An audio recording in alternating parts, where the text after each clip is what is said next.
Hi guys, right, well, I've been spending money again, and I bought this Ford Racing oil air separator for my new Ford Mustang. I believe it's good practice to fit these, and there are all sorts of different brands on the market, but I've quite fancied the Ford one, the official part really, because I'd seen one fitted on YouTube, and it looked like it was the proper part for the job in that it fitted in, you know, correctly in the right space. So that's what I fancied anyway, but I thought I'd do a video of it in an attempt to help some of the UK guys, because some guys might be reluctant to buy parts for the American market in case they don't fit. Well, I've been assured that this does fit, and well, we'll soon find out, because I'm just about to do it. So what do you get in the box then? Well, it's pretty high quality kit, to be fair. You get some comprehensive instructions, which is always nice, with photographs and everything, so that's pretty good. They're quite clear, and there's very little room for misinterpretation or getting it wrong. And then the parts themselves, which are sort of OEM quality parts. So you've got the fittings that are exactly the same as the ones on the car, where you pull this little tab here. I don't know if you can see that clearly. Let's try and zoom in. Yeah, you pull that little tab and then pull the pipe away like that, and that's exactly the same as what is on the car as well. So these are the standard Ford fittings. So you know, and they've actually says on there Ford Motor Company. So you know you're getting good quality kit. So there are two pipes and the tank itself, which is quite small actually, but I suppose it must be up to the job, or they wouldn't supply it. So there we go. Basically it fits on two little lugs that stick out on the cylinder head, on the cam cover. Basically there are two little lugs there, and as you can see here, there are two push pins. There's one there and there's one there, and they just literally push into the cam cover. And then there's an extra hole there, which is for the wiring loom, and you'll see that when we come to do it. There's a little there's a wire that runs across the top of here, and it's got a little push pin of its own, and that pushes into that hole there. So basically that's it. There's just the three components, two pipes and the separator itself. So what do we do to fit it? Right. I'll set the video camera up and I'll show you, but basically the first job is to remove your plastic engine cover, this cover here. So that just pops off, as most of you will know. I actually made mine a lot easier to pop off by putting some petroleum jelly on it, so it comes off relatively easily. First time I pulled it off, it was a bit of a struggle, but anyway, there we go. So I'll just set the video camera up, and then I'll do a little installation video of the actual tank, fitting it into its location, which is basically just behind this expansion tank here. It sort of fits in this gap, but it supposedly, well, on the video I saw, it fitted really nicely in there, so it looked like it was, you know, came from the factory like that, which is something that appealed to me, so that's why I went for this particular brand. So I'll set the video up, we'll fit it, and you'll see what it looks like. Okay, I'll be back shortly. Okay guys, right, hopefully this video captures what I'm doing well enough for you, but I'll do a description as well, and hopefully from between the two, the pictures and the description, you will get an idea of what's going on.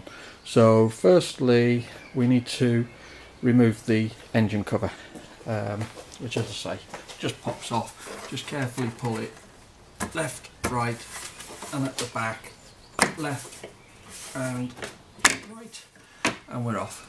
And put that to one side safely. Then in here we have, I'll take this hose off first. So this hose needs to come off. Again, let's make sure I can zoom in and you can see it correctly what I'm doing. Okay, so release the little tab on the hose and pull. That comes off nicely. Same on the bottom half. Release and pull. and that's that hose finished with. That won't be going back on the car. Then, I don't know if you can see here, but there is a little push pin that fits into this lug here, and I struggled to get that out, if I'm honest, but it did come, but yeah, it wasn't an easy one to get off, but it's off now. So yeah, just be a little bit brutal with it. It's only a plastic pin, so even if you break it, it doesn't really matter. You can just put a cable tie through. But there. So I don't know if you can see the two lugs from. I'll just zoom in a little bit more, and hopefully you can see them both.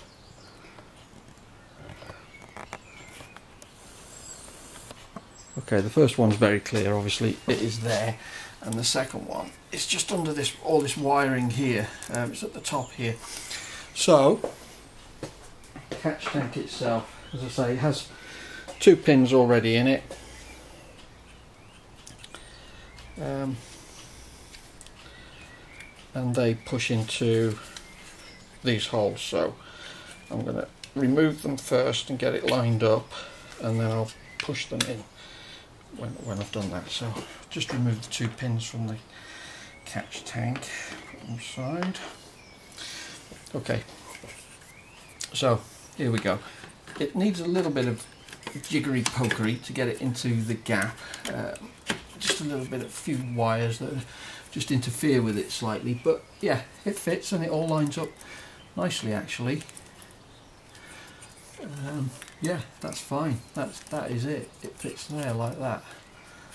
So let's get the first push pin and put it into that hole there, and push the pin in, as you can see.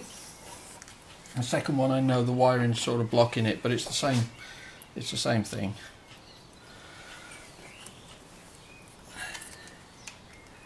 Into the hole, and you can actually hear it click home when it's in, and that is it. That's pretty solid actually.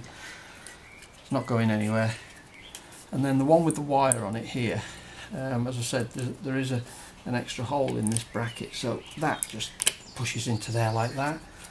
So that's all three pins in, the original one and the two new ones.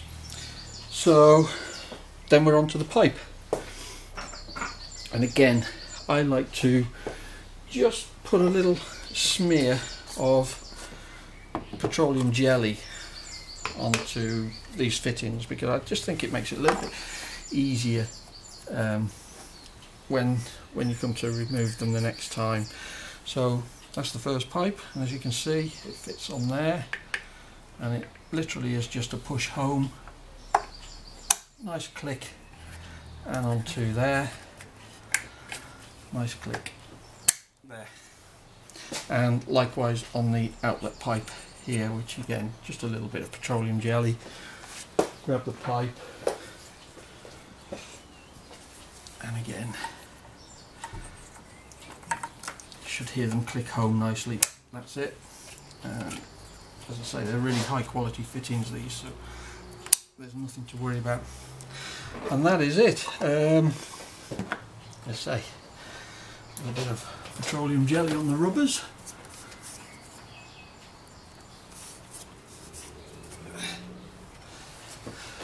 And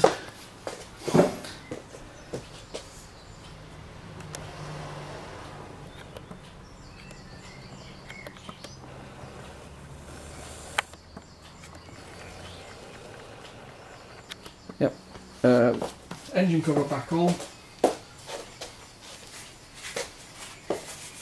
Just line up the little lugs that fit into the rubber housing. Basically just press it home, and that is it. So there we have it. There's your Ford catch can. I will just release this video camera from here. So there you have it. There is the catch can. As I say, fits between the header tank and the cylinder head nicely. It looks like a factory factory job, and that's what it should look like, so I'm happy with that. We'll find out how much oil it actually catches over the next few months or so, and obviously we'll empty it regularly and see where we go from there. Okay, hope that helps some of you guys who may be thinking of fitting the Ford Racing oil air separator catch can. Pretty easy. There you go, guys. Catch you later.